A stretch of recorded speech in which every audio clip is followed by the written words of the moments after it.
right, fire away. Travis was just talking about the excitement he gets on the Wednesday before a game, seeing the game and all that.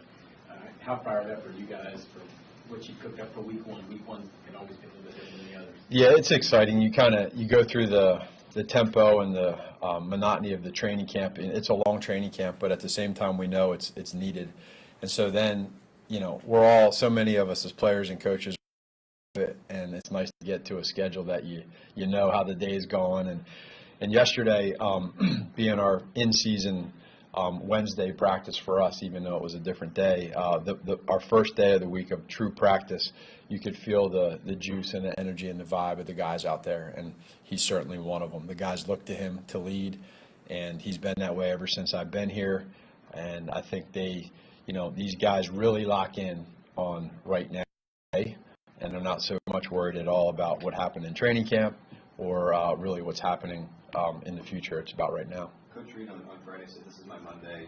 You mentioned this is a Thursday. Yeah. And it seems like the guys understand that. How much has that routine maybe led to a lot of the success, and maybe even how much did you bring to Chicago during your tenure there, just routine-wise? The routine is big. The players to know day-to-day, like what it looks like. And I think Coach does a great job of preparing for that by simulating it during training camp. And this new week that you get off before you get to the regular season is nice, and coaches use it different ways. The way we use it is to kind of simulate a game week of how it will go, just game planning purpose-wise. Schedules, we don't change a whole lot. We stick to it, and I think that consistency for the players and coaches is nice. And now that we're truly in a Thursday practice today, even though it's, I think, Monday, right? Knowing that we play Thursday, it's just our mindset right now, and we all stay on the same page. Coach, we saw the consistency that Richie James had pretty much from the start of training camp through the preseason. Just what fascinates you most about seeing him in a game setting in the offense for the first time? Yeah, for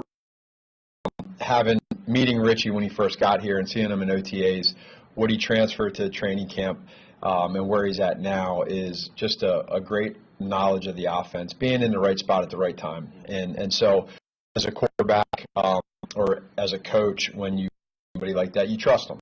And I think that's what, and then on top of that, he's very talented. You saw that in the preseason game with being able to go downfield, make great catches, et cetera. So he's got some veteran experience that he brings to that room as well.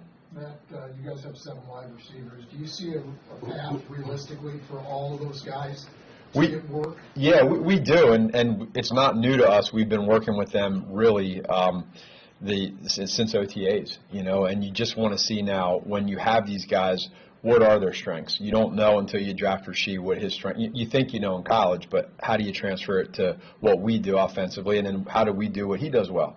And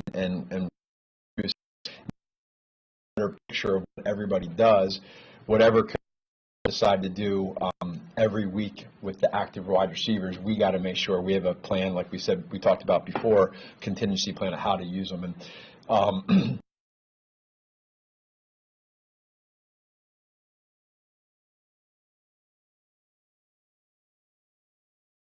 what's going on? I don't know. It's not a concern because we see what he does in practice with the great catches that he makes in practice. And I think sometimes when you get to those moments, and yeah, they're big moments, that you got to use it the right way. And so the support he had on the sideline from other teammates and players and from coaches just shows the trust he have. And he's going to make great plays this year. And it's, if you start getting down on somebody or start worrying about the drops or this or that, it can become a bigger problem. We're not concerned the least bit. We have a lot of trust in them. And the Chiefs' record in opening games and Patrick's stats in opening games are uncommonly good. There's some common denominators there. Yeah, that was brought to my attention just as we were, talking about week one opponents, week one for us, and just our players in general. And that. He plays pretty well week one, and he plays pretty well like every week. So, but week one in general, when you look at some of the numbers he's had and winning games and scoring points, you want him on your side. And again, with Pat is you look at somebody that in training camp OTAs, he's always locked in, but then you always feel, and I felt it last year, and I felt it again yesterday, is there's just that little tick more of knowing that you're now in quote-unquote game week. and it becomes, like, using quotes, a little more real for all of us now. It's here, it's here. So now you feel it in the week of practice, and I was fortunate enough to feel last year on game day how that is too before the game for him. You just, players like that go to different places, and it's fun to have on your side. How do you see that with him? How do I see it? Yeah.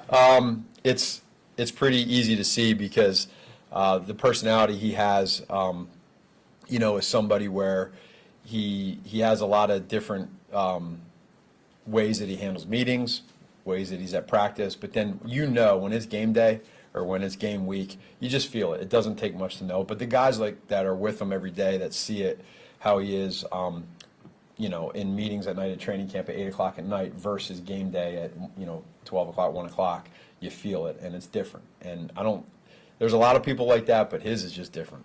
Matt, are you guys expecting to maybe be careful with Kadarius and not maybe play him for the full game and just kind of ease him in? Well, for us, I think he's looked really good coming back here. He looks like he's in shape, and he's stayed locked in with the playbook. So now we just kind of let the flow of the game dictate, how we use him and what we do with them. So again, when you have 7 guys, it enables you to do different things, and he's going to be certainly a part of that. Two more by. Go ahead. Matt, when you were just speaking to Patrick's extra, but when you try to explain to somebody what sets Patrick apart in general, what couple 3 things does it simmer down to? Well, number one is competitiveness. There's no one around that's as competitive as him. Nobody. It's just as simple as that. And I've been around a lot of people. No one's as competitive as him. So he's one, and there's no 1A.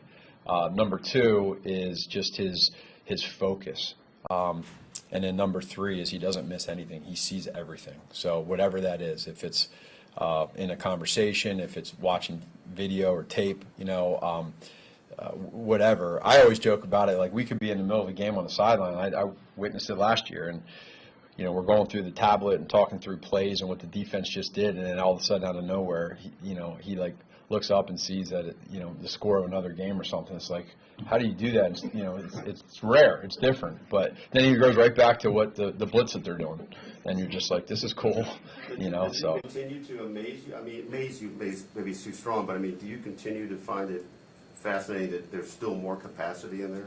Yeah, that's probably a big part of it as well. He keeps growing, and he wants that, and so he wants us to coach him hard. He wants us to be tough on him. He doesn't want us to coach him like the player he is. He wants to be better. And I think we're not doing him justice if we say every play, hey, great play, even though he might have made a poor decision. No, you got to tell him, and he wants that. If his feet aren't great, he wants to know that. And I think that's important. If there's something in a meeting, we got to get on because you got to say it and say it in front of the guys, and he can handle that. And I think that's what makes him special. I just want to ask you, put on your father hat for a second. Tate was playing the other day, Friday, and Andy was with you there. Just what's it like watching him play? He played pretty good, too. I think 22 and 27 or something like that. So, I mean, just what's it like seeing him progress, too, since you're Sure. Yeah, it was a great moment. Coach came up to me that day and mentioned that he might go to the game, and so I didn't tell Tate. I wanted Tate's been waiting for that moment the other night for many years, and so it's a night we'll never forget. It was fun for Tate. Coach had a great time. He's up there with his son Spencer and his grandson, and so it was a good moment. And there was other coaches there too. So I told Tate he's lucky, and he said, "Dad, I know," and it's certainly a fun night. How do you see he's a better player than you were? What's it? He's way better than me. Way better, for real. Yeah, that's it. How do you think he's progressing so far? Good. He's doing well. Yeah, he's having fun out there. And I said, just cut it loose, have fun, and have success, and win. So we got to get a win this week.